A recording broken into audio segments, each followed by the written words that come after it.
Australia's Socialist Working Party. Placards, you know, they have the sticks, so we got off the sticks.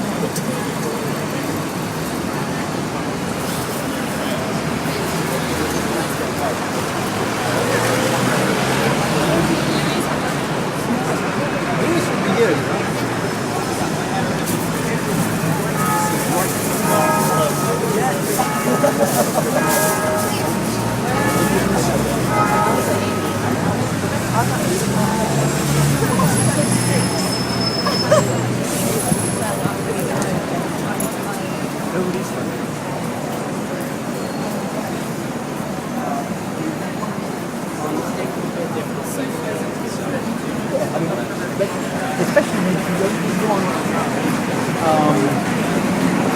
want plenty of people near each other.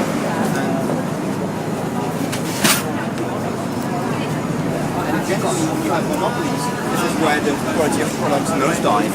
Because you only act Sono d'accordo, però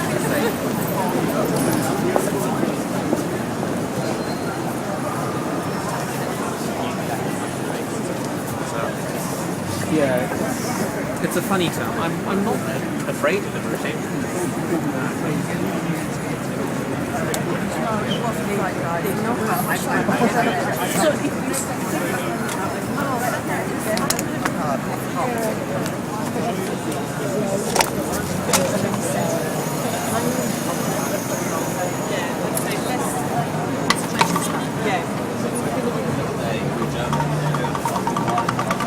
Hello, how are you? Okay? 6 today, yeah? Huh? Day 6. Day 6. Yeah.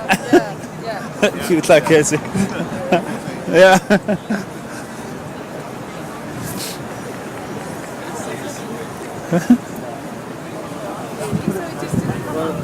it did come up when I typed in.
And as soon as it was slightly wet, my foot was just like direct. Yeah. Like going.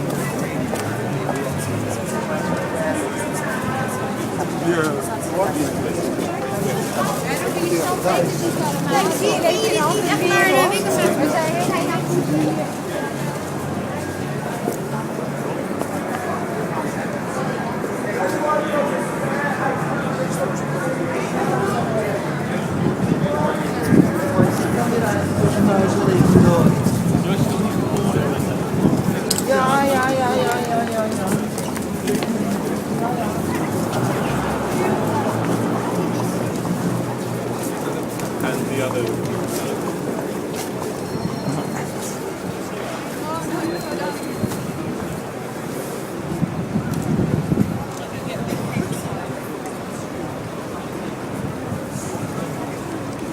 Hello. Hi. Small people today. Sorry? Small people coming.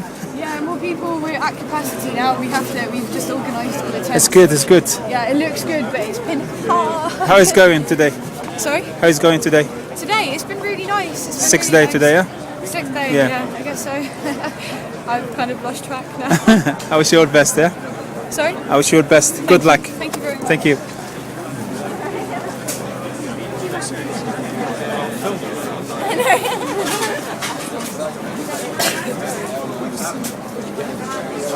Challenge.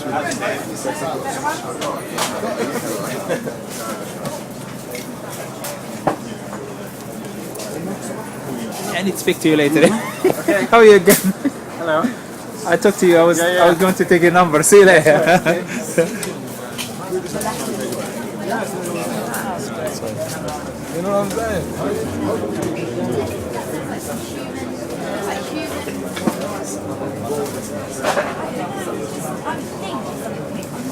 Not very well. You know what I'm saying?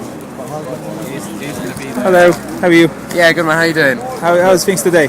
Yeah, all right. Thanks, man. Sorry, thank you. You're shy to do it? No problem. Would they find out straight away? Yeah. That you need as far as we can. We will manage. Yeah, yeah. But just So for we'll people to know manage. where to find us. Also. Find you as a group. Yeah. Do you want to leave your details with us? Yeah, I will, but I can also leave it to you. And, okay, why should we meet?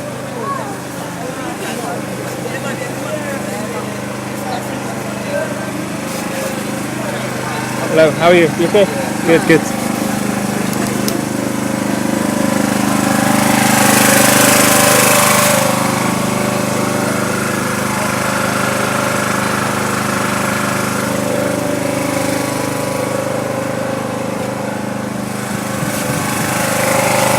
Hello, how are you? Good, good.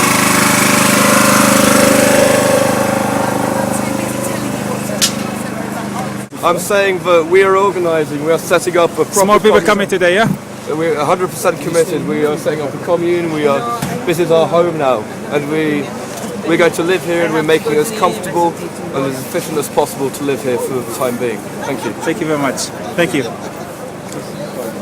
yeah, we're going to try and give you all the resources you need. Obviously we can't...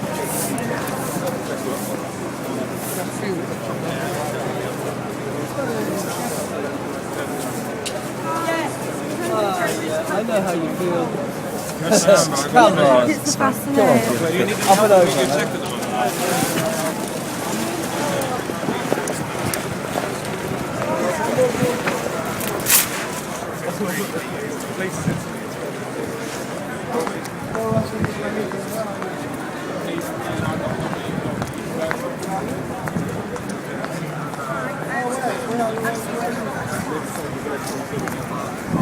Okay, I'll be there in 2 minutes. Do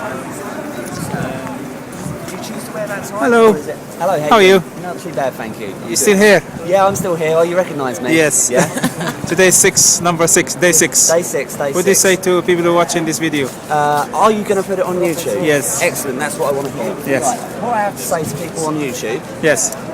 is that the mainstream media are not reporting what is happening down here, as far as I can see. There's been 1 or 2 bits which have been balanced and true, but A, it isn't receiving anything like enough coverage, and B, the coverage that it is receiving, a lot of it is just quite frankly lies. I read an article in the Daily Mail, and I really wouldn't have expected anything less of them, that said that this was a bunch of feckless layabouts that were just hanging around in tents for a few months and it shouldn't be allowed, and that the Reverend Dr. Giles Fraser, who's essentially in charge of St Paul's Cathedral, he should just kick us off. Now, this is private property. We are legally camped here. We are here with the church's permission and good grace. I personally have an enormous amount of gratitude towards them because they've been so kind to us. We wouldn't have managed to establish what we've got so far without their help. I also wish to illustrate that I am in no way an official spokesperson for the Occupy movement. I am in no way anything to do with its leadership or anything like that. Sometimes people ask me, oh, what, are you the leader or something like that? Absolutely not. The whole strength of Occupy is that it has no leaders. The second that you have a leader, what happens to leaders, especially ones that have got some good ideas that might actually change the world for the better, they get... Thank you. JFK. Thank you. Yes. So please don't look at the mainstream media for all your news because they're really not telling the whole story. Visit OccupyLSX.org, which is the official website of a movement which is currently based just on the steps of St Paul's Cathedral. That is the official website here. That's where our official announcements will be made. Anything else is just a rumour. I saw on BBC News 24 Red Button this morning that there was no name attached to this quote. It was an official, a spokesperson. Nobody will put their name to it. I'll put my name to what I'm saying. My name is James Albury. That's spelt A-L-B-U-R-Y. I'm happy to put my name to this. I know people that I've met since I've been here who I now trust implicitly because they've chosen themselves to be really, really good people time and time and time again. And I was involved in actually arranging a meeting with the Dr. Reverend Giles Fraser, and he has said he is happy for us to remain, provided that the protest remains peaceful, non-violent, and that we cooperate with a good, orderly running of what is essentially a church. So people might be wondering, oh, there's not that many tents there. There's a reason why the tents aren't all over the steps and everything. There's tents in a specific area because they have requested that we keep the front area clear in order that people can go and engage in their chosen spiritual practice. Right, that's actually their fire exit, but again, we've got the fire exit. The church kindly supplied those barriers and they just put those up today. So if the church are thinking of sort of like saying, this is our land, you need to leave now please, you made your point, why would they start erecting barriers which are helping us to keep their fire exit clear? I'm telling you, the truth is that we are welcome here for as long as we remain peaceful and non-violent. We are achieving something. I'm speaking to, well, hundreds of ordinary people every day. I speak to just passers-by, office workers, city workers, bankers. They come round, they have a look at our signs, and they kind of like, they're going, do you know what? You've got a point. They don't. A lot of the bankers, they're working with a system. They don't actually understand how it works themselves. I could tell you, I could go on for hours about fractional reserve banking and how the debt illusion keeps you a slave. Believe you me, money isn't necessary because, not that I have done. I've actually donated and contributed myself because I'm an independent businessman. I'm a window cleaner. I'm not feckless. I'm not lazy. I've built my own business right from scratch. I didn't take a loan from the bank to start it. What I did was I went and got a £6 an hour job, a minimum wage, till I had 200 quid like saved up. Then you go out and you buy a bucket and a ladder and a sponge effectively. I'm simplifying it here, but basically this is the idea. Then once I've kind of like got a few customers and that kind of thing, I ended up being in a position where I was able to get a van, which obviously makes it easier, and I can get business cards. I've got business cards if anybody would like one. I'm not looking for business here. I'd like to give you a business card because I have written on the back of it the official website for the Occupy, which is occurring in this space right now. That is the only website with which you can get official reliable news about what we're doing. Now I keep my name on it because I'm not ashamed. There are reasons why people have been wearing masks and that kind of thing, and I actually understand them. It's because they're afraid. They're afraid of facial recognition technology on CCTV cameras, which they're convincing you are necessary because it will terrorism, terrorist threat. There's terrorists coming to get you. No, there aren't. It's a complete fib, in my opinion. I am not an official spokesperson for the Occupy movement. I am in no way a leader. Everybody who takes part in Occupy is a leader. The 99% of the leaders, not the 1%. I can see this lady over here is nodding. Would you mind, because this gentleman's recording for YouTube, would you mind telling me why you were nodding at the time when I was speaking? Well, I've brought my daughter down here. We're here to see what people are saying, and I genuinely do believe we need change in this country, and I think it's wrong that just the top little percent has all the money, and I just generally do feel it's being taken away and it's going away. And I think that, you know, we need to do things like you're doing. Set up your own business, sort it out, do it yourselves, and get on with it. And I like the whole ethos of what you're doing. So we live around here. But the problem is the government supporting big business. They don't support small business. Give them self-destroy small livelihood. People used to have small corner shop. They bring Tesco's everywhere, so people don't have the right. Goes bankrupt. Do you think I can apply to the government for a bailout? No. Why not? No. My feeling was, why don't they put the £75 billion? Why don't they give us all vouchers and we could just go shopping? I know it sounds pathetic, but that just seems to me we can all spend it. And that might actually work. Yeah. Giving £75 billion they don't spend, we just give them bonuses. It's madness, because all they're doing is just paying themselves more bonuses with it. Why? The bankers haven't suffered at all, in my opinion. The big corporations are still making lots of money, but actually it's the small people that are going to have to get us out of this. So that's what I like about it, is the kind of democratic nature Madam, of it. I think you're absolutely right. Thank you very much. Thank you very much. Thank you. Thank you. Thank you very much. I'm the 99%, so you. Thank you for taking the time to talk to us. Thank you. Thank you. You going to say anything, brother? Yeah, quite simply put, all the people that are coming down here actually seem to think that it's some sort of demonstration, it's some sort of subversive action against the very fabric of Britain, and it's not, okay? all of us here are actually proud to be British. That's the funny thing. The one thing we're not proud of, and that is our involvement in a foreign war that wasn't of our choosing. None of us actually said, you know what, Tony, I want to send my son off to war. I want to see my nephew out there fighting and possibly dying. Luckily, he's done 2 tours out there. Well, both of them have. And, you know, they've come back unscathed. All right, granted, one of them just drives lorries, right, but the other one doesn't. Yeah, so he's actually seen friends of his killed. Yeah, there's a friend of mine who came back from there. He's never going to be quite the same again. And guess what? 6 months after he come back, the benefit that they actually started paying him, they cut by 50%. Right now, hang on, let me just check before I say this. Speaking as a former policeman, that pisses me right off. Right? Speaking as a former soldier also, that pisses me off even more. Right? Now when I was in the police, when I was in the army, it was at a period of time where racism was rife in this country, and as a black man in any kind of uniform, you got hell for it. Didn't stop me, I didn't care. Right? It's one of those things that as a young boy you want to do. You want to drive trains, you want to fly planes, you want to be a soldier, you want to be a sailor. You know, Tinker Tailor Soldier Spy, all that sort of nonsense, yeah? Okay, fine. Racism drove me out of the police. Fear of dying drove me out of the army, to be honest with you. I'm not going to lie, I'm not a hero. I'm a frigging coward.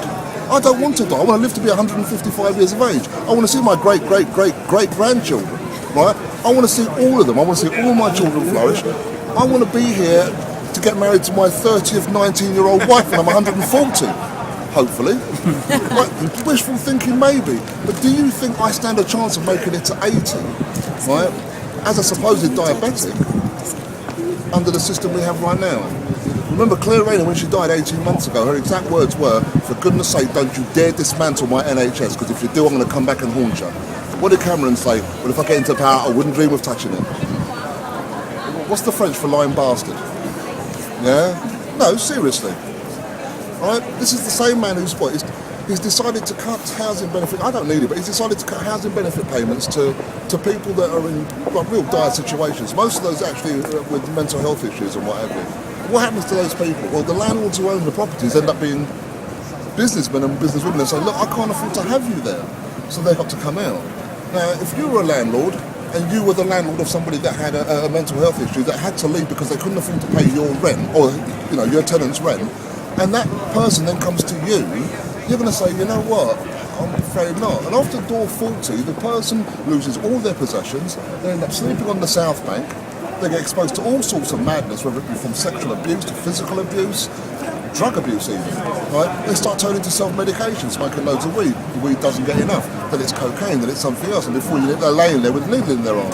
It sounds stereotypical, but it actually is happening. It's happening already in the last year, right? Now, I'm not saying that the government or the country should be paying all this money out to all these people, but I'd rather have the money go to help keep people in a vulnerable position off the streets than paying 12.4 million a week to kill some Iraqi and Afghanistani guys who never done anything wrong to me. Cassius Clay in the 60s refused to fight in Vietnam. Do you remember what he said? Do any of you know what he said? I've never met a yellow man that called me a nigger, so why the hell should I go over to Vietnam and shoot one? Right? Thank you very much. It's all right. Thank you. Hey guys, so we're here at OccupyLSX. Started here with a few tents, and we're up to hundreds now. I counted it yesterday. Yesterday we were over 200 tents. I think it's just getting bigger and bigger. We're organising. We're setting up. We've got setting up kitchens. We're setting up media tents. We're just trying to get our voices heard. Hello. I mean, although we've got the slogan "Capitalism is crisis," this isn't just about capitalism. This is about democracy. This is about a community we've managed to set up here. And I mean, it goes to show this is how we'd like to see things run. You know, we've got a bit of a cooperative. We're sharing. We're getting donations. The public have been absolutely fantastic, bringing donations, cooking stuff in their kitchens, bringing it out. I mean, it's been really, really good, and we can't thank the public enough. So it's just been able to set up so well because we do have the public support. You know, we're getting donations in from everywhere that seems to be fully behind us. You know, so it's been good stuff. As you see, the media is not talking about this issue because they try to hide the issue. That's what we expect from the mainstream media, you know, and it's you know, burdens on us to get our voices out. We can't trust the mainstream media. We've got to do it ourselves, you know. Good luck, guys. Yeah. Thank you very much. Thank you very much, man. Bye bye. Okay. Well, we're here because we want a completely change of priorities. All the money that is now going into the military, to the rich, to the banks, should go into people's hands to pay for all the caring work that is being done, mainly by women all over the world, raising children, taking care of people and the planet, growing food, all the work that is actually valuable to the world. So our slogan is invest in caring, not killing, and we are all over the world. Thank you very much. Thank you.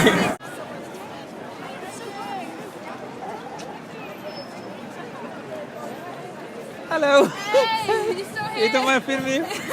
I meet you the first time. You remember? Yeah.